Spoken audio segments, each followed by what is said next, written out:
దేవుని నామానికి మహిమ ఘనత ప్రభావం కలుగును గాక. చెల్లించిన ప్రతి ఒక్కరికి ప్రభువైన యేసుక్రీస్తు నామమున ప్రత్యేకమైన వందనాలు. ఒకసారి మనం అందరం నుంచి ఉండగా యెషయా గ్రంథము 55వ అధ్యాయం చదువుదాం. యెషయా గ్రంథము 55వ అధ్యాయము 7వ వచనం నుంచి కొద్ది మాటలు మనం చూద్దాం. యెషయా గ్రంథము 55:7 నుంచి కొద్ది మాటలు చూద్దాం.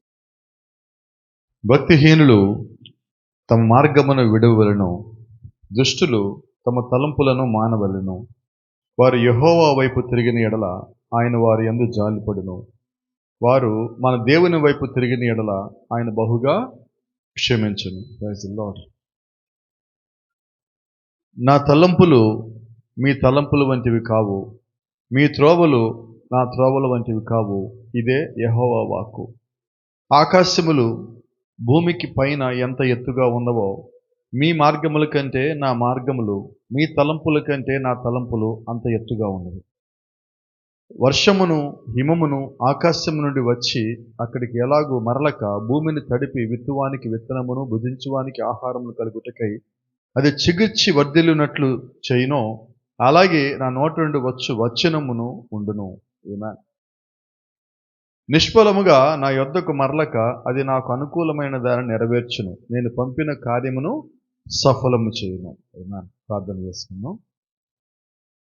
కృపగల దేవ, దయగల మా ప్రియ పరలోకపు తండ్రి, ఈ సాయంకాలం మరొకసారి వాక్యం ద్వారా మేమందరం సమీపిస్తూ ఉండగా చదవబడిన లేఖన భాగాల్లోంచి మాతోనూ సూటిగా తేటగా స్పష్టముగా మాట్లాడమని మా శిరస్సులు, అలాగే ప్రభా మా హృదయములు, మా ఆలోచనలు, మా తలంపులు సమస్తం ప్రభా మేము నేలకు వంచి ప్రార్థిస్తూ మమ్మల్ని పూర్తిగా తీసుకువేసుకుంటూ మమ్మల్ని మరుగు చేయమని ప్రాధాయపడుతూ నిన్ను మాత్రమే రంగం మీదకి నమ్మని ఆహ్వానించుకుంటూ ప్రభువైన యేసుక్రీస్తు నీ ఉన్నతమైన నామములో స్తుతిస్తూ ప్రార్థిస్తూ వినయంగా అడిగి పెడుకుంటూ ఉన్నాం.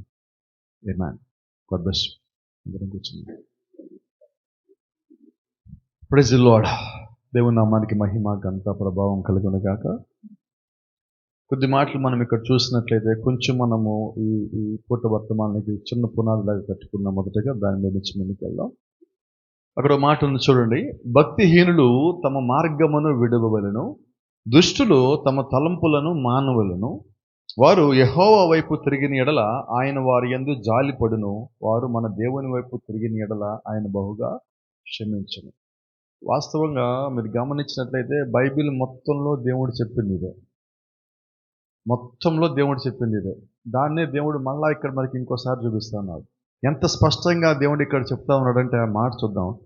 భక్తిహీనులు తమ మార్గమును విడవలను. అసలు యేసుక్రీస్తు భూమి మీదకి వచ్చింది దేనికి? మన మార్గములన్నీ చెరిపేసుకుంటే మన మార్గం సరైనది కాదు అని చెప్పి మన మార్గం మనకు తెలియచేయడానికి దేవుడి కిందకి దిగొచ్చు. అంతేనా?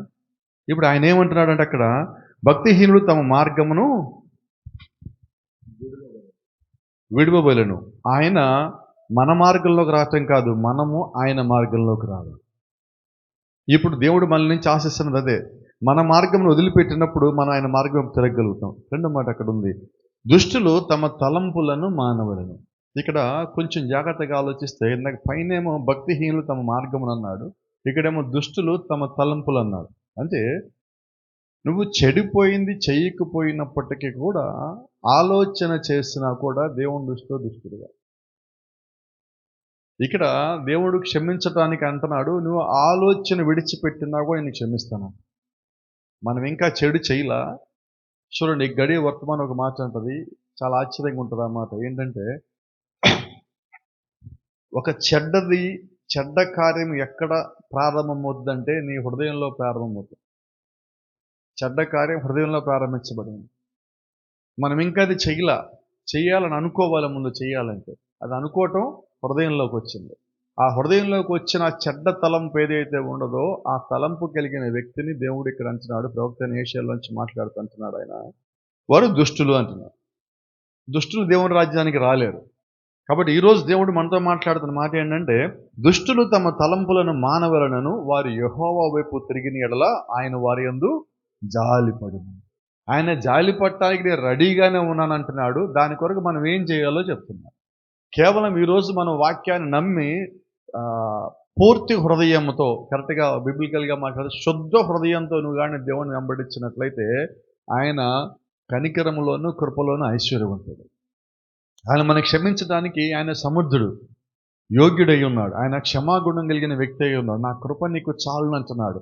అన్ని వాగ్దానాలు ఆయన ఇస్తున్నాడు. అయితే ఆయనకి కావాల్సింది ఏంటంటే, నా అంతటగా నేను విడిచిపెట్టి రావాలి. ఈరోజు దేవుడు మనల్ని చేస్తుంది ఒక్కటే, నా అంతటగా నేను విడిచిపెట్టాలి, నా అంతటగా నేను వదిలిపెట్టాలి, నా అంతటగా నేను మానేయాలి. అక్కడ ఆయన మళ్ళీ చెప్తా చూడండి, భక్తిహీనులు తమ మార్గమును విడవలను. నేను విడిపిస్తానంటలా ఆయన విడవాలి అని చెప్తా ఉన్నాడు. రెండవది, దుష్టులు తమ తలంపులను మానవలను. మనం మానాలి అంటే ఎవరైతే ఆలోచన కలిగి ఉన్నారో వారందరూ మారాలంటున్నాడు ఆయన. దాని అంత మాత్రమే కాదు, మానిన తర్వాత యెహోవా వైపు వారు తిరిగిన ఎడల ఆయన వారి యందు జాలిపడును. వారు మన దేవుని వైపు తిరిగిన ఎడల ఆయన బహుగా క్షమించును. Praise the Lord. దేవుని నామానికి మహిమ. దాని తర్వాత వచనం చాలా ఉన్నతమైన వచనం దేవుడు ఇక్కడ చెప్తా ఉన్నాడు. నా తలంపులు మీ తలంపులు వంటివి కావు, మీ త్రోవలు నా త్రోవలు వంటివి కావు. ఇదే యెహోవా వాక్కు. ఆకాశములు భూమికి పైన ఎంత ఎత్తుగా ఉన్నవో మీ మార్గముల కంటే నా మార్గములు, మీ తలంపుల కంటే నా తలంపులు అంత ఎత్తుగా ఉన్నాయి. అంటే దేవుడు యొక్క ఆలోచనకి మన ఆలోచనకి వాస్తవంగా ఆకాశం అంత ఎత్తు కూడా సరిపోదు, ఇంకా ఎక్కువే ఉంటుంది. అయితే ఆయన మనకు అర్థం అవటం కోసం మన కంటికి కనపడే వాటితో దేవుడు పోలుస్తాయని ఆలోచన చెప్తున్నారు. అంత ఉన్నతమైన ఆలోచన దేవుడు మన పట్ల కలిగి ఉంటే మనం మాత్రం ఎటువంటి ఆలోచనలు కలిగి ఉన్నాం? ఉదయం కూడా మాట్లాడుతా అన్నా, మన ఇంట్లో వాళ్ళ గురించే మనం కొన్నిసార్లు కోపము, ఆవేశము, వాళ్ళు మనకు వ్యతిరేకమైన పనులు చేసినప్పుడు వాళ్ళ గురించే మనం మంచి ఆలోచనలు కలిగిలేం. అయితే మరి దేవుడు మనం ఇన్ని కార్యాలు చేస్తున్నప్పటికీ ఆయన అంటున్నాడు, నా తలంపులు మీ తలంపులు వంటివి కావు, నా ఆలోచనలు మీ ఆలోచనలు వంటివి కావు, నా మార్గములు మీ మార్గములు వంటివి కావు, మీ ఆలోచనగా నా ఆలోచనలు ఎంతో ఉన్నతములు. దేవుడు స్పష్టంగా చెప్తా ఉన్నాడు. అంటే ఇంకొక రకమైన భాషలో మాట్లాడితే, మనము కూడా ఆయన్ని కానీ కలిగి ఉన్నట్లయితే మన ఆలోచనలు కూడా ఆయన ఆలోచనలుగా ఉన్నతంగా మారాలని దేవుడు ఆశపడుతుంది. ఈరోజు దేవుడు మనల్ని ఉన్నతంగా ఉంచాలని కోరుకుంటున్నాడండి. Praise the Lord. ఇక్కడ ఒక మాట ఉన్నది, ఇది ప్రాముఖ్యమైనది. ఇప్పుడు మనం మాట్లాడుకోబోయే దానికి ఇది పునాది. వర్షమును హిమమును ఆకాశం నుండి వచ్చి అక్కడికి ఎలాగో మరలక భూమిని తడిపి విత్తువానికి విత్తనమును, భుజించు వారికి ఆహారమును కలుగుటకై అది వర్ధిల్లినట్లు చేయును, అలాగే నా నోటి నుండి వచ్చినము ఉండును. Praise the Lord. ఇక్కడ ఒక మాట మనం జాగ్రత్తగా తీసుకుందాం. వర్షము హిమమును ఆకాశం నుండి వచ్చి మళ్ళా ఆ పైనుంచి వచ్చిన నీరు కానీ హిమము కానీ దేవుడు చెప్పిన పని నెరవేర్చకుండా మళ్ళీ ఆయన దగ్గరికి పోవు. అది భూమి మీదకి పంపబడింది దేనికంటే ఆ వచ్చిన వర్షం ఒక పని జరిగాలి. ఏం పని జరిగించాలంటే అది అక్కడ ఒక మాట చూడండి, భూమిని తడిపి విత్తువానికి విత్తనమును, భుజించు వారికి ఆహారమును కలుగుటకై అది చిగురించి వర్ధిల్లినట్లు చేయను, అలాగే నా నోటి నుంచి వచ్చి ప్రతి మాట చేయను. ఏమన్ అంటే ఇప్పుడు దేవుని నోట్లోంచి వచ్చే మాట దేనికంటే ఆకాశం నుంచి పడే వర్షము దేనికో దేవుని నోట్లోంచి వచ్చే మాట కూడా అట్లాంటిది. ఆ మాట నిజంగా పడినప్పుడు దాన్ని ఎవరైతే చేర్చుకున్నారో, దాన్ని ఉపయోగించుకున్నాడో వాడు వర్ధిల్లుతాడు. అక్కడ మాట చూడండి, విత్తనము విత్తువానికి, భూమిని తడిపి విత్తువానికి విత్తనమును, భుజించువానికి ఆహారం. అంటే ఎవరైతే దాన్ని చేర్చుకున్నారో, ఈరోజు చూడండి వర్షం వస్తూ ఉంది, మనం ఎవరు దాన్ని చేర్చుకోవట్లా. అది ఎవరైతే చేర్చుకున్నారో వాళ్ళు మేలును పొందుకుంటున్నారు. అలాగే దేవుని యొక్క వాక్యం విస్తారంగా వస్తుంది, ఎవరైతే చేర్చుకున్నారో వాళ్ళు మేలును పొందుకుంటారు. ఈరోజు వాక్యాన్ని చేర్చుకోవటం ప్రాముఖ్యత అండి. వర్షం వస్తుంది అందరూ పలికే వాళ్ళే. అయితే వర్షం వచ్చినప్పుడు దాన్ని చేర్చుకునే వాళ్ళు ఎవరంటే రిజర్వాయర్ల దగ్గర ఉండేవాళ్ళు, అలాగే పొలాలు వేసిన రైతులు. మిగతా వాళ్ళు ఎవరికి అది ఉపయోగపడటల్లా. మహా అయితే మనం దేనికి వాడుకుంటున్నాం? మనం చేయబోయే పనికి ఆటంకంగా ఉంది. ఈరోజు మేము స్కూల్కి వెళ్ళాం, కాలేజీకి వెళ్ళాం, పనికి వెళ్ళాం, లేదా పరిచర్యకి పోవని చెప్పి వర్షాన్ని ఆటంకంగా చూపించి మానుకోవటానికి మనకు వర్షం ఉపయోగపడుతుంది. అయితే రైతుకి ఎందుకు ఉపయోగపడుతుందంటే నాటడానికి, పంట పండించడానికి ఉపయోగపడుతుంది. భవిష్యత్తు తరాల కొరకు నీటిని రిజర్వ్ చేయడానికి రిజర్వాయర్ల వాళ్ళకి ఉపయోగపడుతుంది. వాళ్ళకి అది పని, మనకైతే కాదు. అలాగే వాక్యం వినేటప్పుడు దేవుని కుమారులు కుమార్తెలకి ఏంటంటే వాక్యము తీసుకోవటం వాళ్ళకి పని. అది వాళ్ళకి బలము, వాళ్ళకి అది విశ్వాసాన్ని పెంపొందిస్తుంది, వారికి శక్తినిస్తుంది, వారిని ప్రార్థనలోకి నడిపిస్తుంది, వాళ్ళలో ఉన్న బలహీనతలు తీసివేస్తుంది, వాళ్ళలో ఉన్న అసమానతలు తీసివేస్తుంది, వాళ్ళలో ఉన్న బాధలు తొలగించి వేస్తుంది, బంధకాలు తెగ్గొడతా ఉంటుంది. దేవుని యొక్క వాక్యంలో ఆయన చిత్తంలో బహుబలంగా ముందుకు నడిపేదిగా వాక్యము వారి జీవితాల్లో పనిచేసేదిగా ఉంటుంది. Praise the Lord. దేవుని నామానికి మహిమ కలుగునుగాక. కొంచెం జాగ్రత్తగా జ్ఞాపకం చేసుకుందాం. ఇక్కడ ఆయన నోటి నుంచి వచ్చిన మాట 11వ వచనం చూడండి. నిష్ఫలముగా నా యొద్దకు మరలక, ఆయన పలికిన మాట నిష్ఫలముగా నా యొద్దకు మరలక, అది నాకు అనుకూలమైన దాన్ని నెరవేర్చును, నేను పంపిన కార్యమును సఫలము చేయను. దేవుని నోట్లోంచి ఏదైనా మాట వచ్చిందంటే ఆ మాట జరగకుండా వెనకకు పోదు. అంతేనా? ఇప్పుడు ఆయన ఒక మాట, నేను స్వస్థపరచు యెహోవా అని నేనే. ఆ మాట పని చేయకుండా వెనకకు పోదు. ఆయనకి ఒక వాగ్దానం ఇచ్చాడా, అది జరగకుండా వెనుకకు పోదు. మనం రెగ్యులర్గా మాట్లాడుకునే మాట మళ్ళీ మీకు జ్ఞాపకం చేస్తున్నా. వారు ఐగుప్తులో ఉండగా దేవుడు మీకు కనానిచ్చి తిని అన్న ఆ మాట వెనకకు రాదు. అది నెరవేరేదాకా ఆ మాట అలాగే నిరూపించబడతా ఉంటుంది, స్థాపించబడతా ఉంటుంది, రుజువుపరచబడతా ఉంటుంది నెరవేరేంత వరకు. అయితే నెరవేరడానికి ఎంతకాలం పట్టుద్దో తెలియదు, కానీ ఖచ్చితంగా నెరవేరుతారు. దేవుని నోట్లోంచి ఆ మాట వచ్చిన తర్వాత అది వాళ్ళు నెరవేర్చడానికి 40 ఏళ్ళు పట్టింది. ఒకసారి దేవుడు అబ్రహాం దగ్గరికి వచ్చి, ఆదికాండం 18వ అధ్యాయంలో వచ్చి, నువ్వు కుమారుని కంటావు అన్నప్పుడు 25 ఏళ్ళు పట్టింది. కానీ 25 ఏళ్ళు పట్టినా ఆయన వాక్యము నెరవేర్చబడింది. నిష్ఫలంగా వెనకకు తిరిగి వెళ్ళలేదు. ఈరోజు మనం అందరం గుర్తుపెట్టుకోవాల్సిన మాట. దేవుడు ఏదైనా ఒక మాటను పలకాలంటే పలకటానికన్నా ముందుగానే దేవుడు దాన్ని ఎరుగుంటాడు. Praise the lord. రెండోది, ఒక ఉద్దేశం నిమిత్తమే దేవుడు తన మాటను పలుకుతాడు. ఉద్దేశం లేకుండా దేవుడు పలకడు. ఈరోజు మనము చాలాసార్లు చాలా సందర్భాల్లో చాలా మాట్లాడే మాటలు దానికి ముందు వెనక ఏమి ఉండదు. మన భాషతో మాట్లాడేదానికి తలా తోక ఉండదు. మాట్లాడుతూనే ఉంటాం, మాటలు ఇచ్చేస్తూ ఉంటాం, వాగ్దానం చేసేస్తూనే ఉంటాం. అయితే అవి నెరవేరుతాయా అంటే నెరవేరాయి. గట్టిగా ఎదుటోళ్ళు మనల్ని అడిగితే ఏమంటామంటే, ఆ రోజు ఏదో అలాగ అన్నాలే, వదిలేసే ఆ మాట వరుసగా అన్నాలే, దాన్ని సీరియస్గా తీసుకున్నావు ఏంటని మనం పక్కే తెప్పించుకుంటాం. అయితే దేవుడు ఎప్పుడు కూడా మాట వరుసగా మాటలు మాట్లాడు, ఆయన జరిగించే వాటినే మాట్లాడతాడు. అందుకని బైబిల్ చెప్తూ ఉండదు, వర్తమానం కూడా మంచి మాట మాట్లాడుతుంది. పలకబడిన మాటే మూల విత్తనం. దేవుడి నోట నుంచి పలకబడిన మాటే అది మూల విత్తనమై ఉన్నది. ఆయన మాటే ఒక విత్తనంలాగా పనిచేస్తుంది. అది ఎంత సృష్టిని కలగజేసిందంటే ఆయన పలికిన మాట మీరు గమనించండి. ఆదికాండంలో దేవుడు మొట్టమొదటిగా మొదటి అధ్యాయంలో పలికిన మాట జ్ఞాపకం ఉందా మీకు? వెలుగు కలుగునుగాక. అయితే వెలుగు వెంటనే కలిగిందా అంటే కలగల. మరి లేఖనంగా చూసినట్లయితే వెలుగు వెంటనే కలగల. ఎలా కలిగిందంటే ఒక చిన్న కణములాగా అది ప్రారంభించబడి ప్రపంచం అంతా వెలుగుగా మారింది. అంటే దేవుడు యొక్క మాట పలికిన తర్వాత అది నిష్ఫలమై మళ్ళా వెనకకి తిరగల, అది ఫలించి అలాగే నిలిచి ఉన్నది. దేవుడి నోట్లోంచి పలకబడిన మాటలే ఈరోజు సూర్యచంద్రులు. దేవుడి నుంచి పలకబడిన మాటే ఈ భూమి ఆకాశంలో. ఈరోజు మనం ఎక్కడున్నామంటే భూమి మీద ఉన్నాం. కరెక్ట్గా మాట్లాడితే దేవుడు పలికిన మాట మీద ఈరోజు మనం ఉన్నాం. ఆయన ఊదిన గాలి ఈరోజు మనం ఇంకా పిలుస్తూ శ్వాసిస్తూ జీవించి ఉన్నాం. అంటే ఆయన అంటున్నాడు చూడండి, నా మాటలు భూమి ఆకాశంలో గతించిన నా మాటలు శాశ్వతములు, నిత్యములు నా మాటలు అంటున్నాడు. కాబట్టి ఆయన మాటకి ఎంత విలువ ఉన్నదంటే దేవుని నోట్లోంచి పలికిన ప్రతి మాట అది విలువైనదే, ఒక ఉద్దేశ నిమిత్తం పలకబడినదే. దేవుడు ఏ ఉద్దేశ నిమిత్తం పలికాడో దాన్ని ఆ ఉద్దేశం నెరవేరకుండా అది వెనకకు తిరగదు. ఆమేన్. దేవుని నామానికి మహిమ కలుగును గాక. చిన్న మాట జ్ఞాపకం చేస్తున్నా. ఇట్లా కనుక్కుందాం. ఇప్పుడు ఇంతకీ అసలు దేవుడు వెలుగు కమ్మని ఎందుకు పలికినట్టు? మానవులైన మన కళ్ళు చీకట్లను చూడలేరు. మనం భూమి మీద అన్నీ చూడాలి అంటే, మన మార్గం తెలియాలంటే, మనం పడిపోకుండా తొట్టిల్లకుండా జారిపడకుండా ఉండాలంటే మన కనులకి అది కనిపించేలాగా ఉండాలని దేవుడు మనకి ఒక ఉద్దేశం నిమిత్తముగా వెలుగు కలిగించాడు. Praise the Lord. అలాగే ఈరోజు దేవుడు ఎందుకు మనకి వాక్యపు వెలుగునిచ్చాడంటే, ఈ లోకం మన చుట్టూ వెలుగు కనిపిస్తుంది కానీ అది చీకట్లో ఉన్నది.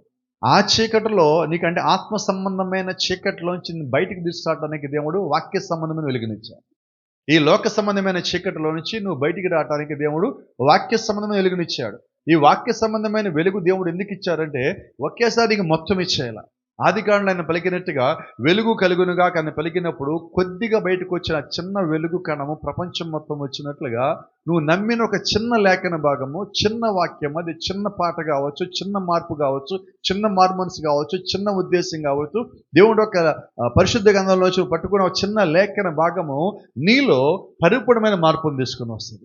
అది కొద్దిగా మార్పును కాదు, శాశ్వతమైన మార్పును తీసుకొని వస్తుంది. ఎటువంటి మార్పును అంటే మనలో ఉన్న చీకటిని మొత్తాన్ని బయటికి తీసుకుపోయేందుకు అది మనల్ని మార్చగలుగుతుంది. లోకంలో మనం చీకట్లో పడిపోతే అక్కడి నుంచి మనల్ని వెలుగులోకి మార్చేదిగా అది ఉంటుంది. అంత మాత్రమే కాదండి, దేవుడిచ్చిన వాక్యం మనం నమ్మినప్పుడు, మన లోపల తీసుకున్నప్పుడు ఆ వాక్యం మనల్ని సంపూర్ణమైన వెలుగుగా మార్చగల శక్తి కలిగి ఉన్నది. అంటే మనం నమ్మిన ఒక్క చిన్న వాక్యము మనల్ని సంపూర్ణంగా చేయగలదు. మనం నమ్మిన యేసు క్రీస్తు అన్న 2 పదములు ఏవైతే ఉన్నాయో మనల్ని పరలోక రాజ్యం తీసుకుని పోగలదు. మనం ఆయన కొరకు నిలబడినట్లయితే ఆయన మన కొరకు నిలబడే దేవుడై ఉన్నాడు. ఆయన వాక్యం మనం చేర్చుకున్నట్లయితే మనల్ని ఆయన చేర్చుకునేవాడిగా ఉన్నాడు. మనం ఆయన పక్షం నిలబడాలని సిద్ధపడినట్లయితే ఆయన మన పక్షమున యుద్ధము చేయడానికి కూడా రెడీ అవుతాడు. నువ్వు ఆయన పక్షంలో ఉండాలని ఆశ కలిగి ఉంటే ఆయన్ని ఆశ ప్రకారంగా నీ కొరకు కోటాను కోట్ల దూతలను పంపించే దేవుడై ఉన్నాడు. నీ పక్షమున ఆయనే దిగివచ్చే దేవుడై ఉన్నాడు. నీ బలహీనతలతో తోడుగా ఉంటాడు, నీ ఇబ్బందుల్లో తోడుగా ఉంటాడు, నీ బాధల్లో తోడుగా ఉంటాడు, నీ ఓటముల్లో తోడుగా ఉంటాడు. నీ ఓటముని విజయముగా మార్చడానికి ఆయన ముందుగానే ఒక ఆలోచన కలిగి ఉన్నాడు. ఆయన చిత్తం ఏదైతే ఉన్నదో అది నీ జీవితంలో నెరవేర్చడానికి ఆయన అన్ని వేళలా సంసిద్ధుడై ఉన్నాడు. అన్ని వేళలా. దేవుని నామానికి మహిమ. రెండోది గమనించండి, వెలుగు నీకు సమస్తము కనపడినట్లుగా చేయను. చూడండి, వెలుగు నిన్ను మార్చదు, వెలుగు నీకు అన్ని తెలియజేస్తుంది. అయితే వెలుగు నీకు అన్ని తెలియచేసినప్పుడు దానిలో నువ్వు మార్గమును చూసుకుంటూ పడిపోకుండా జారిపోకుండా వెళ్ళాల్సిన బాధ్యత లేదు. ఈరోజు దేవుడు వెలిగించింది దేనికంటే నన్ను నడిపించడానికి దేవుడు వెలిగే వల్ల నా ముందుని కనిపించడానికి ఇచ్చాను. ఇప్పుడు నడవాల్సింది నేను కలిగి ఉన్న విశ్వాసం బట్టి ఆ వెలుగుని నేను నమ్మి ఆ వెలుగులో నేను ముందుకు నడవలసి ఉన్నా. దానికి మళ్ళీ నాకు ప్రార్థన కావాలి. దేవుడు వాక్యమని వెలిగించాడు, వర్తమానమని వెలిగించాడు, పరిశుద్ధాత్మని వెలిగించాడు, ఉపదేశకుని పెట్టున్నాడు. ఈరోజు మనం ఏం చేయాలంటే దేవుడు ఏర్పరిచిన మార్గంలో కానీ మనం నడుచుకుంటా పోతున్నట్లయితే చీకటి మన మీద పని చేయదు. వెలుగు యొక్క ప్రభావం కింద మనం నడిచేవారిగా ఉంటాం. పరిశుద్ధాత్మ యొక్క ప్రభావం కింద, ఆత్మ యొక్క నింపుదల కింద మనం నడిచేవారిగా ఉంటాం. కాబట్టి ఈరోజు దేవుడు వెలిగించిన దానికి ఒక ఉద్దేశం ఉన్నది. ఆయన పలకబడిన మాటకి ఒక ఉద్దేశం ఉన్నది. ఆయన భూమి మీదకి వచ్చి రక్తము కాచిన దానికి ఒక ఉద్దేశం ఉన్నది. ఆయన పరిశుద్ధాత్మను మనకి ఇవ్వటానికి ఒక ఉద్దేశం ఉన్నది. ఏంటి ఈ ఉద్దేశాలన్నీ అంటే మనల్ని సంపూర్ణంగా చేయటం, మనల్ని పరిపూర్ణంగా చేయటం, మనల్ని ఆయన వలె మార్చడానికి దేవుడు ఇవన్నీ చేశాడు. ఆయన వెలుగునిచ్చింది దేనికి? ఆయన ఇలా చెప్పలేదా, ఇదిగో నేను వెలుగు నుండి వచ్చాను, తిరిగి వెలుగునైపోతాను. ఆయన వెలుగు నుంచి వచ్చింది దేనికంటే మనల్ని వెలుగు అని చెప్పడానికి వచ్చాడు. ఇదిగో నువ్వు లోకమునకు వెలుగై ఉన్నామని చెప్పడానికి వచ్చాడు. అంత మాత్రమే కాదు, నేను ఎక్కడి నుంచి వచ్చాను అక్కడికి వెళ్ళిపోతున్నా, మళ్ళీ అక్కడి నుంచి వస్తాను, మిమ్మల్ని అక్కడికే తీసుకుపోతా అన్నాడు. అంటే ఇప్పుడు మనం ఎవరము? మనకి ఆ విషయం అర్థమైతే మన లోపల వెలుగు ఉన్నట్టు. ఆయన అంటారు చూడండి, నేను వెలుగులోంచి వచ్చాను, తిరిగి వెలుగునేందుకు వెళ్ళిపోతున్నాను, నేను ఎక్కడైతే ఉంటానో మిమ్మల్ని అక్కడ తీసుకొని పోతాను. అంటే వెలుగులో మనం కూడా ఉండాల్సిన వారమని దేవుడు మనకి ఇండైరెక్ట్గాను డైరెక్ట్గాను తెలియజేస్తాం. ఇప్పుడు దాన్ని మనం గ్రహించిన వారమా, మనం ఇంకెంత మాత్రం చీకటిలో ఉండం, ఇంకెంత మాత్రం చీకటి తలంపులు మనం కలిగి ఉండం, ఇంకెంత మాత్రం చీకటి ఆలోచనలు, చీకటి క్రియలు మనం కలిగి ఉండం. ఏంటి చీకటి క్రియలు అంటే వాక్యానికి విరోధమైనవన్నీ చీకటి క్రియలు. నువ్వు అది వెలుగులో చేసావా, చీకటిలో చేసావా పక్కన పెడితే వాక్యానికి విరోధమైనవన్నీ చీకటి క్రియలే. ఆ చీకటి క్రియలు మనలోంచి పోవటానికే దేవుడు వాక్య వెలుగునిచ్చాడు. దాని కొరకే దేవుడు సంఘాలు కట్టాడు, దాని కొరకే దేవుడు సంఘకాలాలు పెట్టాడు, దాని కొరకే దేవుడు ప్రవక్తలు పంపించాడు, దాని కొరకే దేవుడు 5 రకాల పరిచయంలో సేవకులు పెట్టాడు. ఇంత చేసింది దేనికంటే మనలో ఉన్న చీకటి సంబంధించిన క్రియలు మొత్తం బయటికి పోవటానికే. దేవుని నామానికి మహిమ. నువ్వు చీకటిలో ఉండకుండా ఉండటానికి దేవుడు ఇంత కార్యం చేస్తుంది.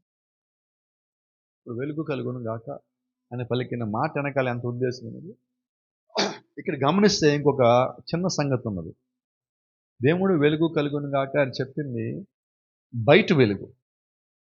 వాక్యపు వెలుగు మనం ఇప్పుడు మాట్లాడుతున్నాం. వాక్యపు వెలుగు అంటే మన లోపలిది, అదేమో బయట వెలుగు. జాగ్రత్తగా గమనిస్తే ఈ భూ సంబంధంగా జరిగే, అంటే సహజంగా జరిగే కార్యాలన్నీ కూడా ఆత్మీయమైన వాటికి సాదృశ్యంగా. నిన్న మన లేఖనం కానీ, మొట్టమొదటి లేఖనం కానీ చూసినట్లయితే 55:10 వర్షమును హిమమును ఆకాశం నుండి వచ్చి అక్కడికి ఎలాగో మరలక భూమిని తడిపి విత్తువారికి విత్తనమును, భుజించు వారికి ఆహారమును కలుగుటకై అది చిగుర్చి వర్ధిల్లునట్లు చేయును. అలాగే దేవుడు చూడండి, భూ సంబంధంగా మనకు ఒక కార్యము చూపిస్తా, ఆత్మ సంబంధమైన దాని గురించి మనకి వివరిస్తాం. ఎందుకంటే మనకి తెలుసు వర్షం పడితే ఏం జరుగుద్దో, వర్షం పడితే దాని యొక్క ఉద్దేశం ఏంటో మనకు తెలుసు. ఇంకా కొంచెం కానీ మనం ఆత్మీయంగా మాట్లాడినట్లయితే, ఒక వర్షం పడేటప్పుడు మీరు చూడండి, వర్షాకాలం ఎప్పుడు వస్తుంది, ఏ కాలం తర్వాత వస్తుంది? కొంచెం త్వరగా చెప్పండి, దానికి కూడా ఆలోచించకూడదు. ఏ కాలం తర్వాత? ఎండాకాలం తర్వాత. ఎండాకాలంలో ఏం జరుగుతుందంటే, భూమి మీద నీరంతా ఎండిపోయి మట్టి అంతా పైకొచ్చి దానిలోంచి దుమ్ము ధూళి మొత్తం పైకి లేచి చెట్లంతా కూడా ఒక గోధుమ రంగులోకి మారిపోతాయి. గ్రీన్ రంగులో, ఆకుపచ్చ రంగులో ఉన్న చెట్లన్నీ గోధుమ రంగులోకి మారిపోతాయి, ధూళితో నింపబడి. అయితే ఎప్పుడైతే ఈ వర్షం పట్టడం ప్రారంభించిందో, పైనుంచి పడే వర్షం ఏం చేస్తుందంటే ఆ మట్టిని మొత్తం కడిగేస్తుంది. అంతేనా? ఇది కరెక్ట్గా మాట్లాడితే మనం ఆత్మీయమైన సంగతులకి సాదృశ్యంగా లేదా?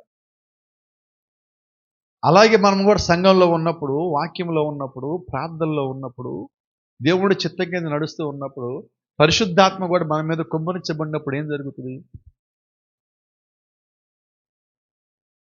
మన మీద ఉన్న దుమ్ము ధూళి, ఈ లోకం సంబంధించి దాని యొక్క ప్రభావం ఏదైతే ఉన్నదో అది మన నుంచి పూర్తిగా తుడిచేయబడుతుంది.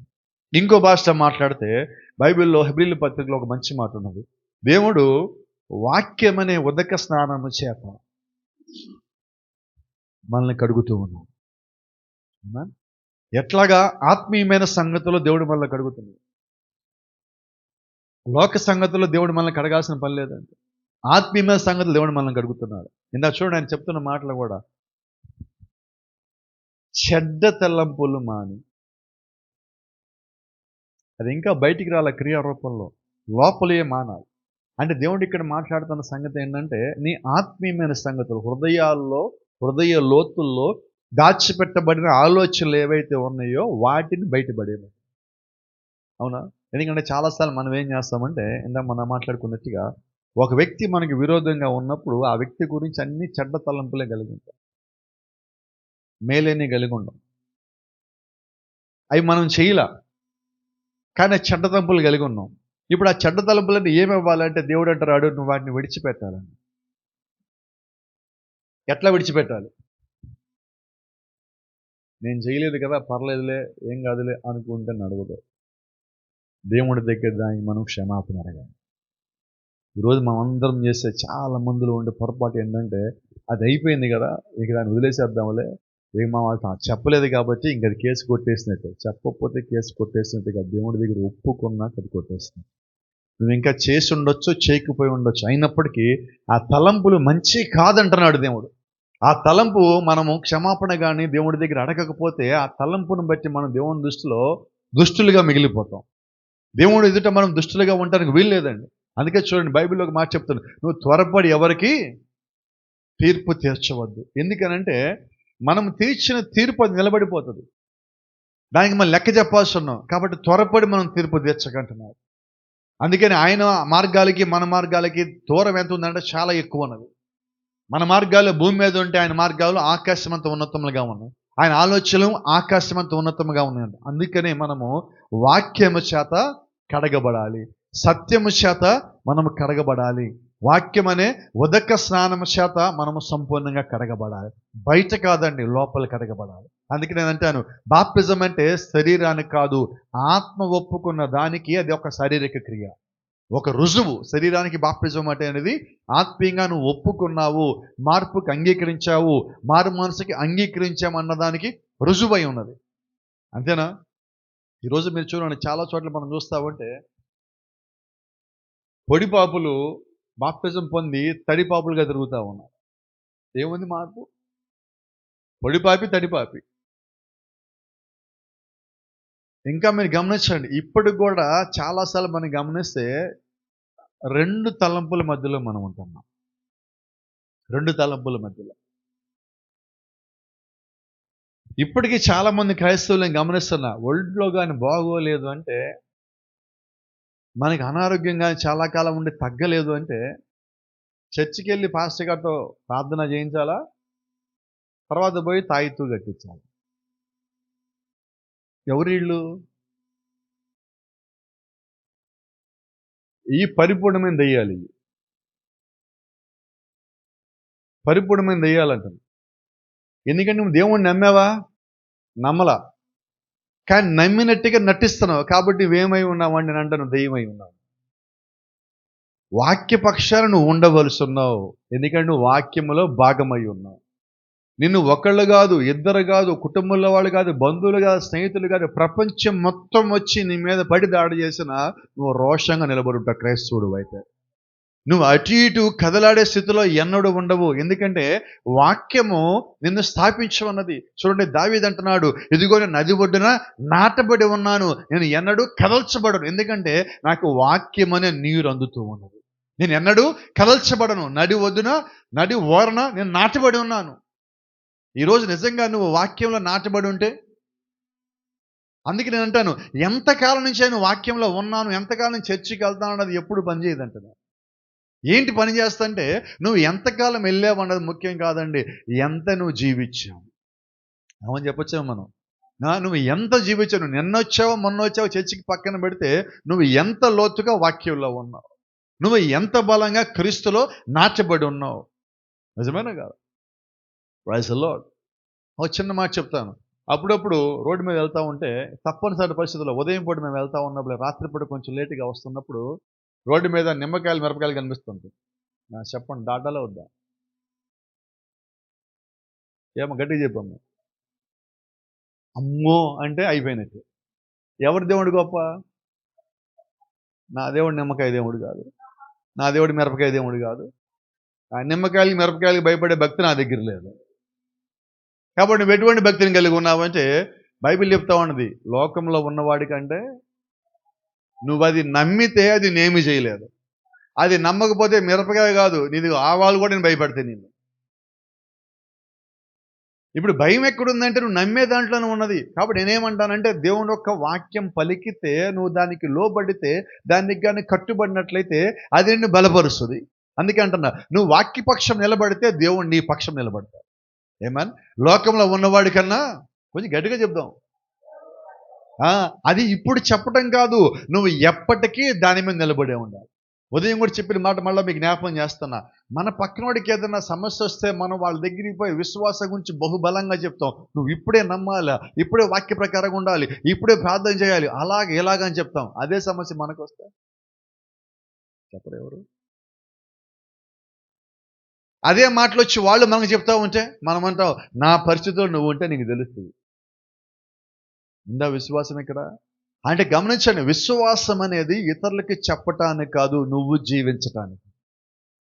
ఈరోజు క్రీస్తు మనం చూసేది అక్కడే. గమనించండి, మన జీవితంలో ఎక్కడైతే ఒత్తిడి వచ్చిందో, ఎక్కడైతే ఇబ్బంది వచ్చిందో, ఎక్కడైతే శోధన వచ్చిందో, ఎక్కడైతే అపవాది నుంచి ఒక పరీక్షను నువ్వు ఎదుర్కొంటున్నావో, శోధించబడుతున్నావో, అక్కడే దేవుడు నీ పక్కన నిలబడి నువ్వు ఎంత విశ్వాసంగా ఉన్నావో చూస్తాడు.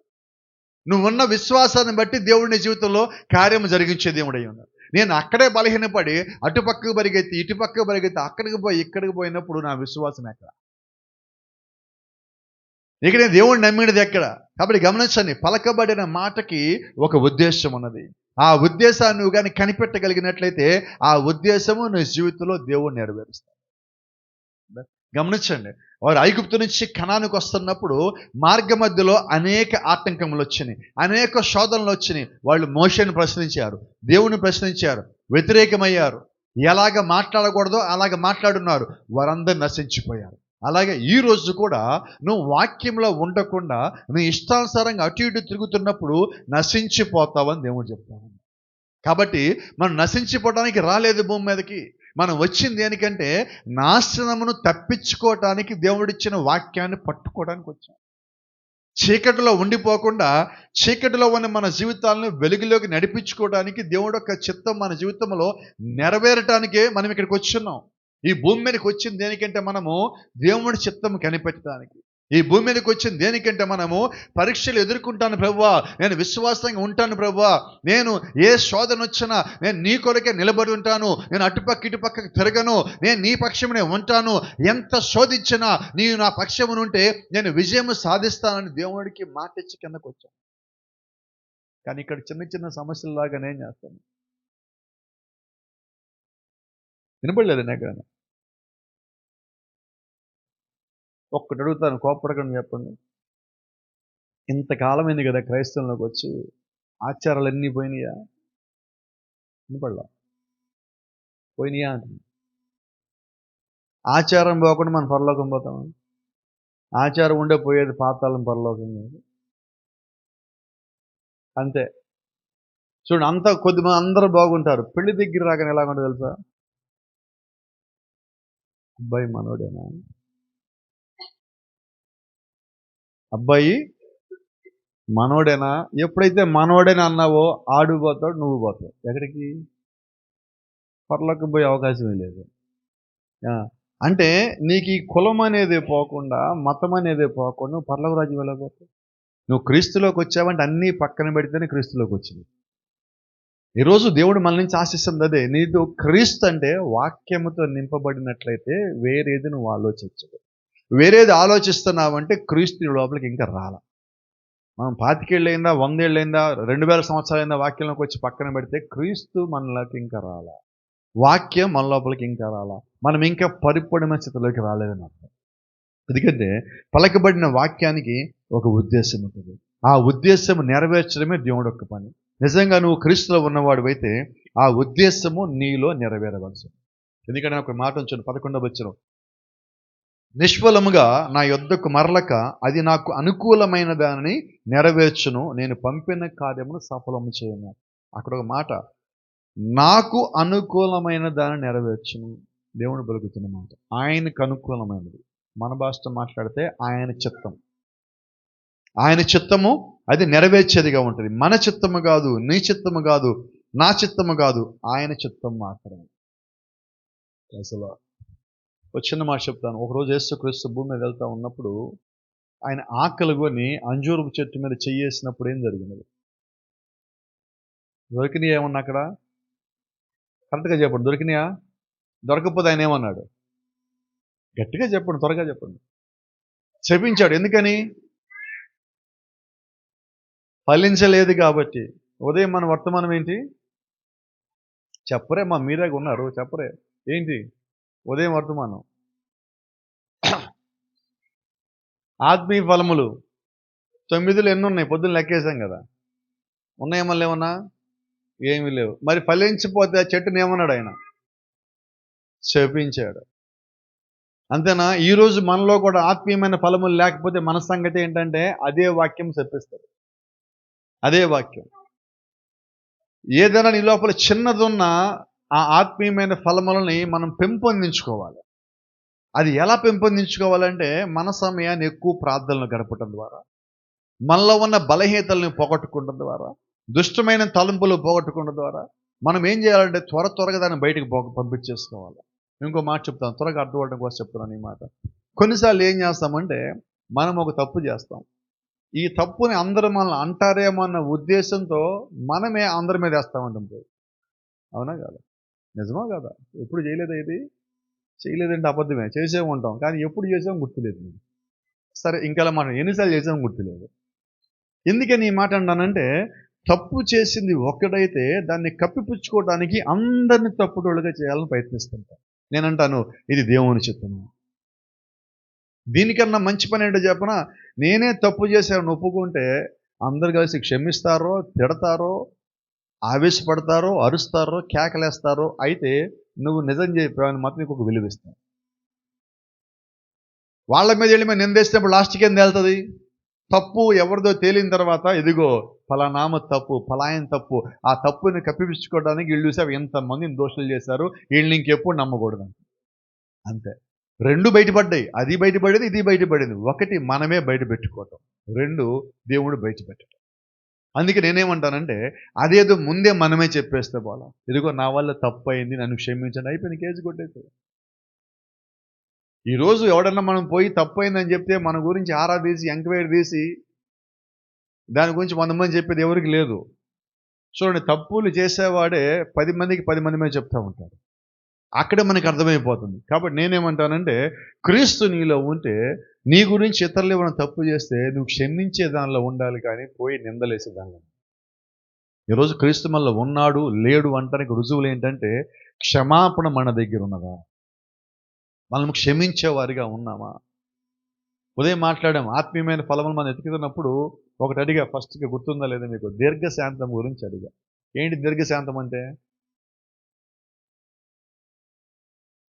ఎక్కువ కాలం సమాధానకరంగా ఉండటం. మనకు అర్థమయ్యే భాషలో మాట్లాడటం. మనల్ని ఎవరు ఏమన్నా కోప్పడకపోవటం, ఆవేశపడకపోవటం, తిట్టకపోవటం, ఇల్లే మనం ఉండటం. ఎంతమంది దగ్గర ఉంది ఈ గుణం? ఎక్కడ రావట్లేదు కదా. ఉందా ఏమ్మా? అంటే ఆత్మీయమైన ఫలాల్లో ప్రాముఖ్యమైనవి దీర్ఘశాంతం ఒకటి, అన్ని ప్రాముఖ్యమైనవే. దీర్ఘశాంతం ఒకటి, ప్రేమ అనేది ఇంకోటి ఉంది. విన్నారు ఎప్పుడున్నది? వినే ఉంటారు ఆ పదం, ఎప్పుడు విన్నారా? ఏంటి ప్రేమ అంటే మనం వినే పదం వేరు, ఇప్పుడు నేను చెప్పేది వేరు, అందుకని అడుగుతున్నాను. ఏంటి ప్రేమ అంటే అందరి పట్ల ఒకేలాగా ఉంటాం ప్రేమ. అయితే మన ప్రేమ ఎలాగుంటుంది? కోపడకండి. కుటుంబంలో మనకి ప్రత్యేకమైన వ్యక్తులు ఉంటారు, వాళ్ళ మీద మాత్రం ప్రేమ, కుటుంబం అంతా కూడా ప్రేమ ఉండదు. అలాగే సంఘంలో ప్రత్యేకమైన వ్యక్తుల మీద ప్రేమ ఉంటుంది, అందరి మీద ఉండదు. బంధువుల్లో కూడా ప్రత్యేకమైన వ్యక్తుల మీద ప్రేమ అందరి మీద ఉండదు. మనం ఎక్కడైనా పని చేస్తున్నామో అక్కడ కూడా మనకు కొద్ది మంది మీద ప్రేమ ఉంటుంది, అందరి మీద ఉండదు. మనం అనుకుంటాము నా దగ్గర ప్రేమ అందరి దగ్గర బాగానే ఉంది. లేదు లేదు లేదు, పొరపాటు పడుతున్నావు. నువ్వు అందరి పట్ల ఒకేలాగా ఉంటేనే నీది క్రీస్తు ప్రేమ. ఇక్కడ ఆత్మీయ ఫలములు అంటే నా ప్రేమ నీ ప్రేమ కాదు, ఫిలోస్ కాదు, ఈరోస్ కాదు, అక్కడ అగాపే ప్రేమ. భూ సంబంధం ప్రేమ, ఇచ్చిపుచ్చుకునే ప్రేమ కాదు, శరీర సంబంధమైన ప్రేమ కాదు, షరతులు లేని ప్రేమ. ఈరోజు క్రీస్తు ఒక వాక్యం నీ లోపల ఉంటే మన లోపల ఎటువంటి ప్రేమ ఉండాలి? షరతులు లేని ప్రేమ మనలో పనిచేయాలి. అది లేనప్పుడు మన దగ్గర ఆత్మీయమైన ఫలము లేనట్టే. ఆత్మీయమైన ఫలములు లేకపోతే యేసుక్రీస్తు చెప్పట్లేదా, ఫలించని ప్రతి చెట్టు, ఏమో చెప్పట్లేదు ఈరోజు వాక్యాలు ఎవరు. తీద్దాం ఒకసారి 15 యోహాను సువార్త 15వ అధ్యాయం. త్వరగా చదవండి, కొంచెం గట్టిగా చదవండి, త్వరగా గట్టిగా, 2 పనులు. నేను నిజమైన ద్రాక్షవల్లిని, నేను మళ్ళీ అయిపోయారు, కామాలు పెట్టారు, పులిచాలు పెట్టారు, తిప్పే పనిలోనే ఉన్నారు. యోహాను సువార్త అది ఎక్కడో లేదు. ఏమన్ చదువమ్మ తర్వాత.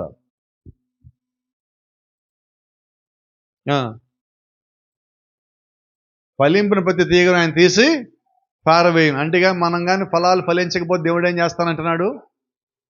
ఇప్పుడు దేవుడు ఆయన వాక్యం భూమి మీదకి ఎందుకు వచ్చిందంటే అది ఫలించడానికి వాక్యం వచ్చింది.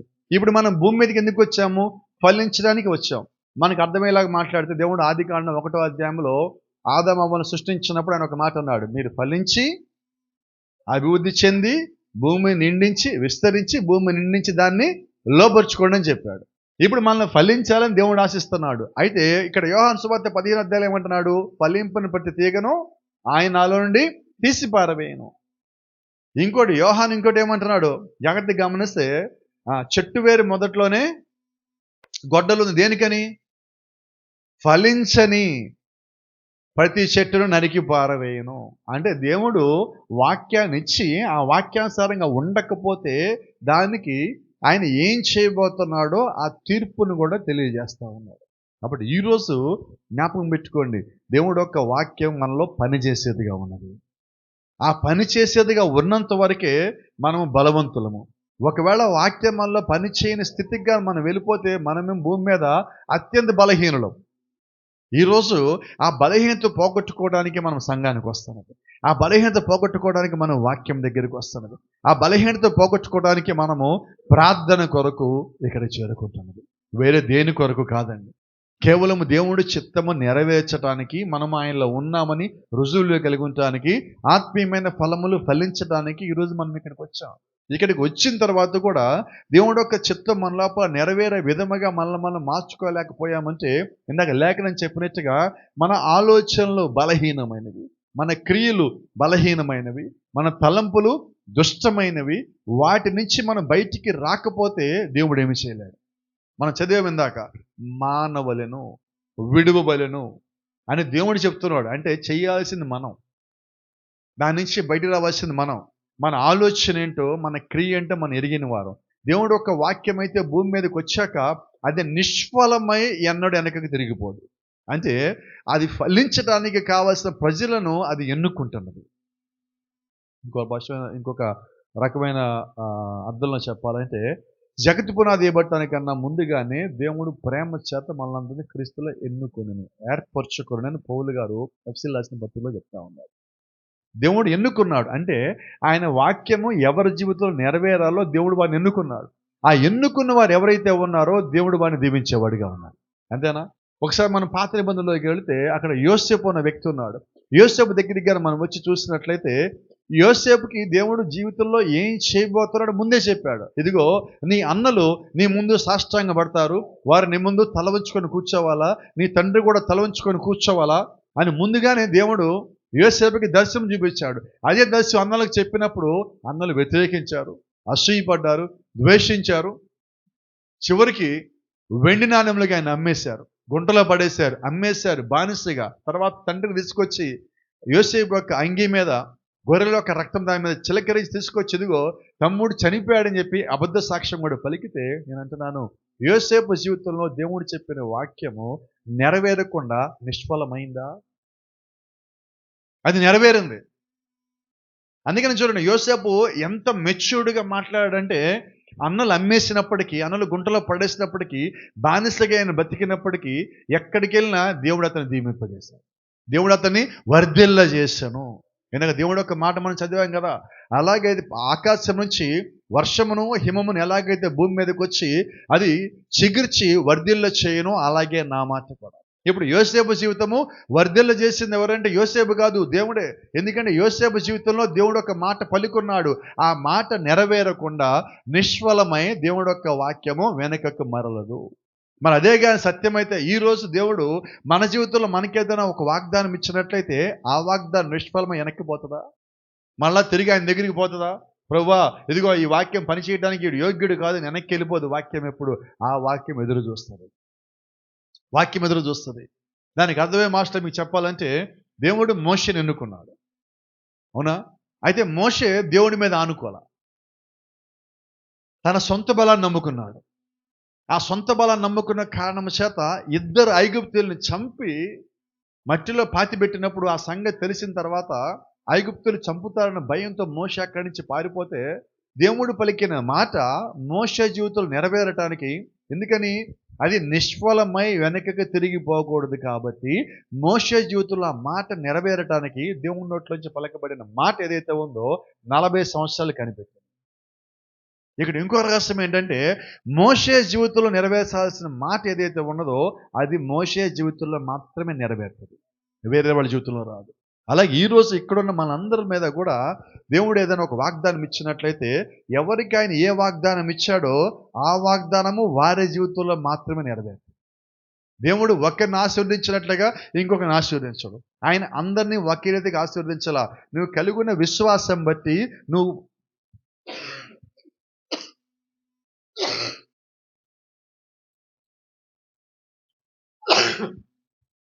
నిన్ను పిలిచిన పిలుపుకు తగినట్టుగా దేవుడు నిన్ను దీవిస్తాడు. ఆశీర్వాదం ఏమున్నదో అది నీకు మాత్రమే. నీకు ఇచ్చిన ఆశీర్వాదం దేవుడు ఇంకొకటికి ఇవ్వడు, నీకు ఇచ్చిన పిలుపు ఇంకొకటికి ఇవ్వడు. కాబట్టి ప్రతి ఒక్కరి జీవితంలో ఆశీర్వాదం అనేది వ్యక్తిగతమైనది. యోసేపు ఆశీర్వాదం అబ్రహాముకి రాదు, అబ్రహాం ఆశీర్వాదము మోషేకి రాల, మోషే ఆశీర్వాదం పౌలుకి రాల, పౌలు ఆశీర్వాదం దావీదుకి రాల. ప్రతి ఒక్కరిది ప్రత్యేకమైన ఆశీర్వాదం, ప్రతి ఒక్కరికి దేవుని పిలుపు ఉన్నది, ప్రతి ఒక్కరికి ఉన్నతమైన దశ, ఉన్నతమైన స్థితి దేవుడు అనుగ్రహించున్నాడు. దేవుని నామానికి మహిమ, దేవుని నామానికి మహిమ కలుగును గాక. ఇప్పుడు మోషే పారిపోయాను కాబట్టి మోషే స్థానం తీసుకొచ్చి ఇంకొక వ్యక్తిని పెట్టాల, అది మోషే నెరవేర్చాలి. అంటే దేవుడు ఒక వ్యక్తి జీవితంలో ఒక మాటగానే పలికితే ఆ వ్యక్తి లోబడినా లోబడకపోయినా ఆ మాట నెరవేరుతుంది, నెరవేరేలాగా దేవుడు చేస్తాడు. తరచుగా నేను చెప్తా ఉంటే మళ్ళీ జ్ఞాపకం చేస్తున్నా, యోనా గురించి మీకు అందరూ తెలుసు. యోనా దేవుడు యోనాని నినివే వెళ్ళమంటే ఈయన ఎట్టిపోయాడు. దేవుడి చిత్తమేంటి? ఇప్పుడు దేవుడు పలికాడు, ఆ మాట జరగాల్సిందే. కానీ యోనా ఏమనుకున్నాడు? నేను చెయ్యను, నేను పోతే కదా పని జరిగేది, నేను పోకపోతే ఏంటి అనుకున్నా. నిన్ను ఎలాగ పంపించాలో దేవుడికి తెలుసు. నా మాటలు మీకు అర్థమవుతున్నాయా? అలాగే దేవుడు నీకు అప్పగించిన పని నువ్వు చేయకుండా తప్పించుకొని తిరుగుతూ ఉంటే నిన్ను ఎలాగా ఆ పనికి దేవుడికి తీసుకుపోవాలో తెలుసు. నువ్వు ప్రార్థన చేయకుండా ఇష్టానుసారంగా తిరుగుతూ ఉంటే నిన్ను ప్రార్థనలోకి ఎలాగ తెచ్చి పడేయాలో దేవుడికి తెలుసు. నువ్వు బైబిల్కి దూరమై, సంఘానికి దూరమై తిరుగుతున్న దేవుడు నిన్ను ఎక్కడ ఎలా పట్టుకోవాలో ఆయనకన్నా బాగా తెలిసినోడు ఎవడు లేడు. కాబట్టి మనం సిగ్గుపడేది ఏమీ లేదండి. దేవుడి దగ్గర నన్ను వచ్చాను సంతోషపడటమే. ఎక్కడో ఉండాల్సిన మనం, లోకంలో తిరగాల్సిన మనం ఈరోజు ఇక్కడ ఉన్నామంటే కేవలం దేవుని కృపే అంటాను. కేవలం దేవుని కృపే. ఒకసారి ఆలోచించండి. ఒకవేళ మనం దేవుడు కానీ పట్టుకోకపోతే నేను అంటాను, ఈ రోజుకి చాలామంది భూమి మీద ఉండేవాళ్ళం కాదు. ఖచ్చితంగా ఆయన కానీ మనల్ని పట్టుకోకపోతే, నేను మీ సంగతి కాదు, నా సంగతి కూడా చెప్తాము నేను. ఇప్పటికైతే భూమి మీద ఉండేవాళ్ళమే కాదు. ఎందుకంటే మనం తిరిగిన తిరుగుళ్ళకి, చేసిన పనులకి, చెప్పిన మాటలకి, ఆ స్థితిగతులకి, మనం జీవించిన విధానం పద్ధతులకి ఎప్పటికో భూమి నుంచి వెళ్ళిపోవలసిన వాళ్ళం. అయితే దేవుడు మనల్ని ప్రేమించి, ఆయన కృపను పంపించి, ఆయన చెయ్యి చాపి, ఆయన మనల్ని ఆకర్షించి, ఆయన వాక్యం తీసుకొచ్చి, ఆయన స్థిరపరిచి, బలపరిచి, ఆయన చిత్తములు అడుగులు ముందుకు వేయించి ఈరోజు మనం జీవించే వాళ్ళ లెక్కలో ఉంచారు. అనేక పాపాల్లోంచి దేవుడు మనల్ని బయటకు తీసుకొచ్చాడు. నేను ధైర్యంగా చెప్పగలమాట. అనేక స్థితుల్లోంచి, అనేక బలహీనతల్లోంచి, బలహీనమైన ఆలోచనల్లోంచి దేవుడు తెచ్చి ఈరోజు మనల్ని ఇక్కడ తెచ్చాడు. కాబట్టి మనం ఆయన ఎంత దగ్గరగా ఉండి, ఎంత లోబడి ఉంటే మనం అంత ధన్యులుగా ఈరోజు మనం భూమి మీద ఉంటాం. కాబట్టి ఆయన దగ్గర రావటానికి మనం సిగ్గుపడేదే లేదు, మొహమాట పడేదే లేదు. ఎందుకంటే బయట ఉంటే నశించిపోతాం. ఆయన చెప్పట్లేదా? అదే యోహాను సువార్త 15వ అధ్యాయంలో, నాకు వెలుపటి ఉండి మీరేమీ చేయలేరు, నాకు వెలుపడి మీకు జీవము లేదు, నాలో ఉంటేనే నేను మీలో, మీరు నాలో ఉంటేనే అన్నాడు. నా మాటలు మీ యందు, మీరు నా యందు నివాసం ఉంటేనే. అలా లేకపోతే మనకు జీవితం లేదు. కాబట్టి ఈరోజు ఆయన నోట్లోంచి వచ్చిన మాట, అది భూమి మీద, ఒక చెట్టు మీద, ఒక కొండ మీదో, ఒక రాతి మీదో, ఒక ఇంట్లోనే ఉండటం కాదు. అది మన లోపల ఉంటే మనము ప్రయోజకులమవుతాం. ఆ మాట మనం తీసుకుంటే మనం ప్రయోజకులమవుతాం, మనము దీవించబడతాం, మనం ఆస్వాదించబడతాం, మనం ఆయన చిత్తంలో ఉన్నవారముగా మనం ఉంటాం. ఎప్పుడంటే ఆయన మాటకు మనం లోబడినప్పుడు, ఆయన చిత్తానికి మనం లోబడినప్పుడు, ఆయన మాట మనం ఏదైతే చెప్పినదో దానికి మనము కట్టుబడి ఉండినప్పుడు.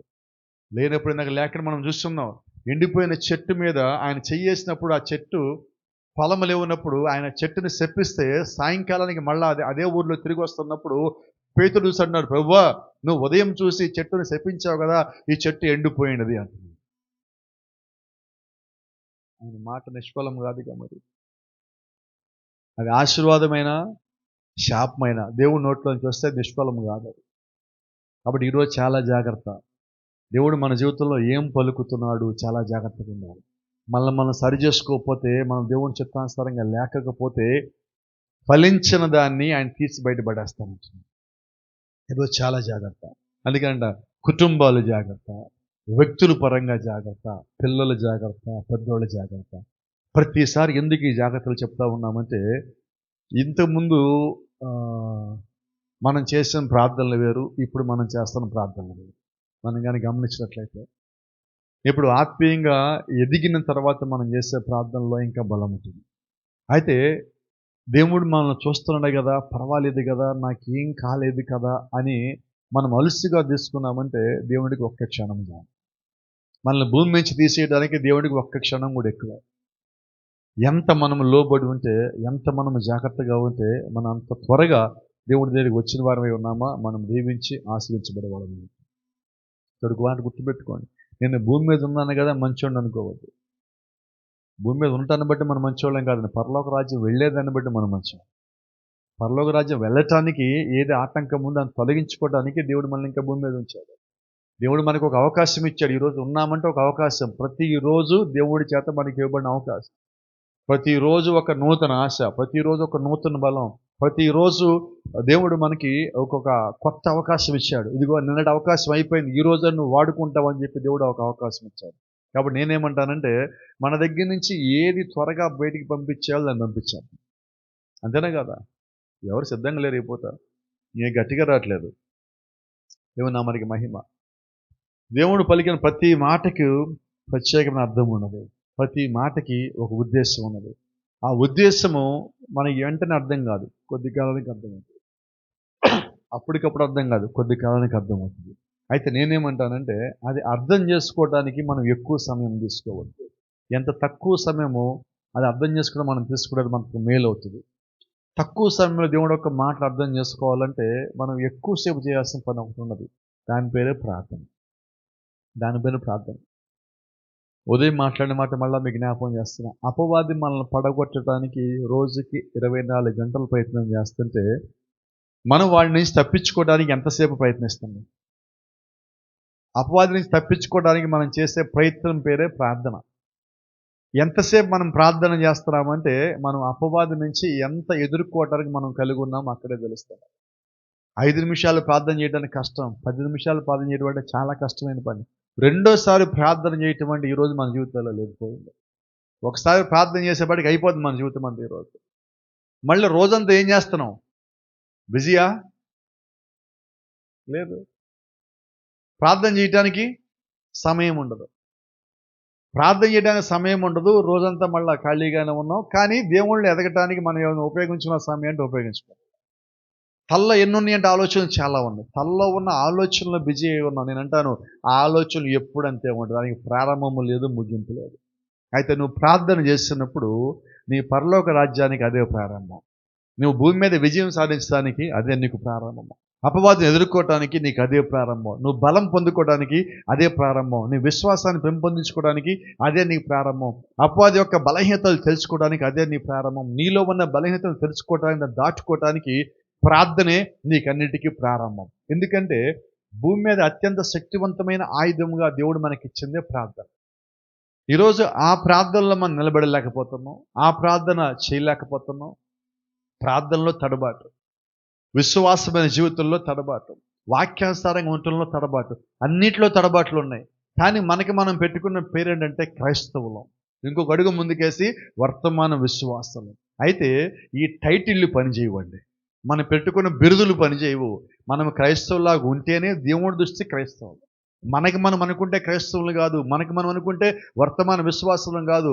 2 తలంపుల్లో నువ్వు ఉన్నంత వరకు, వాక్యంలో లోకంలో నువ్వు ఉన్నంత వరకు మనం క్రైస్తవులు అవ్వలేము. నువ్వు వాక్యానుసారంగా ఉంటేనే దేవుడి చిత్తంలో నువ్వు పరిపూర్ణమైన క్రైస్తవులు. వాక్యము కాక నువ్వు మరింకేది చేయటానికి వీల్లేదు. దేవుడి చిత్తము కాక మరి ఇంకేది చేయటానికి వీల్లేదు. ఎప్పుడైతే నువ్వు దేవుడి చిత్తం మాత్రమే నెరవేరుస్తున్నావో ఈ రోజుకు నువ్వు వెళ్ళే దారి కష్టంగా ఉండొచ్చు, నువ్వు వెళ్ళే దారి బాధగా ఉండొచ్చు, నువ్వు వెళ్ళే దారి కఠినంగా ఉండొచ్చు, నువ్వు వెళ్ళే దారి ఎత్తు పొలాలు ఉండొచ్చు, నువ్వు వెళ్ళే దారి బహు బాధాకరంగా ఇబ్బందికరంగా ఉండొచ్చు. అది ఖచ్చితంగా దేవుడు ఆ దారిని విశాలపరుస్తాడు. దేవుడు ఖచ్చితంగా నీ మార్గాన్ని ఆయన యొక్క చిత్తములు నడిపించేవాడిగా ఉంటాడు. నీ బంధకములను, నీ బాధలను, ఇబ్బందులను మొత్తం దాటిచ్చిన తర్వాత ఆయన హస్తముల మీద నిన్ను మోసుకొని పోయే ఒక దినమున్నది. నువ్వు దాని కొరకు సిద్ధపడు. ఈ దినం నేను కష్టపడుతున్నా, ఈ దినం బాధపడుతున్నా, వాళ్ళు ఎలాగనుకుంటున్నారు, వీళ్ళు ఎలాగనుకుంటున్నారని ఎవరికో నువ్వు ఏదో సమాధానం చెప్పాలనుకుంటే నీ జీవితం పాడైపోతుంది, నీ సాక్ష్యం పాడైపోతుంది, నీ విలువ దేవుని దృష్టిలో పడిపోయేదిగా ఉంటుంది. కాబట్టి ఏ ఒక్కరికో నువ్వు నిరూపించుకోవక్కర్లా. దేవుడి దృష్టిలో నువ్వు యథార్థంగా ఉంటే చాలు, వాక్య దృష్టిలో నువ్వు యథార్థంగా ఉంటే చాలు. కాబట్టి జ్ఞాపకం పెట్టుకోండి, 10 మంది కోసం మనము కాదు, క్రీస్తు కొరకే మనం, వాక్యము కొరకే మనం. మన జీవితం ఏమై ఉన్నదో అది క్రీస్తుకు పూర్తిగా అప్పచెప్పుకుందాం. ఆయన చిత్తానికి పూర్తిగా మనం సమర్పించుకుందాం. ఆయన నోట్లోంచి వచ్చిన మాట ప్రకారం ఉండటం కోసం ప్రయాసపడదాం, భారం పడదాం, కష్టపడదాం, ఇబ్బంది పడదాం, శోధన తట్టుకుందాం, వేదన తట్టుకుందాం, ఏదైనాగా నిలబడదాం. ఎందుకంటే వీటన్నిటి మధ్యలో మన పక్షం ఉండేది కూడా ఆయనే కాబట్టి, మనకి సహాయం చేసేవాడు ఆయనే కాబట్టి, సృష్టించిన వాడు ఆయనే కాబట్టి, తోడుగా ఉండడానికి మాట ఇచ్చిన వాడు ఆయనే కాబట్టి, ఆయనకి మనం లోబడినప్పుడు మన పక్షం ఆయనే ఉంటాడు. ఆయన ఇచ్చిన మాటకి ఆయన కట్టుబడే ఉంటాడు. కాబట్టి ఆయన మన జీవితంలో ఒక మాట పలికితే ఆ మాట పరిపూర్ణం అవ్వకుండా అది తిరిగి వెనకకు పోదు, నిష్ఫలమై వెనకకు పోదు. కాబట్టి అది మరలి ఆయన దగ్గరికి పోదు. కాబట్టి అది నెరవేరే వెళ్తుంది. కాబట్టి ఆ నెరవేర్పులో మనం ఉన్నాం. ఏమాట God bless you. దేవుడు మిమ్మల్ని దీవించును గాక. షలోమ్.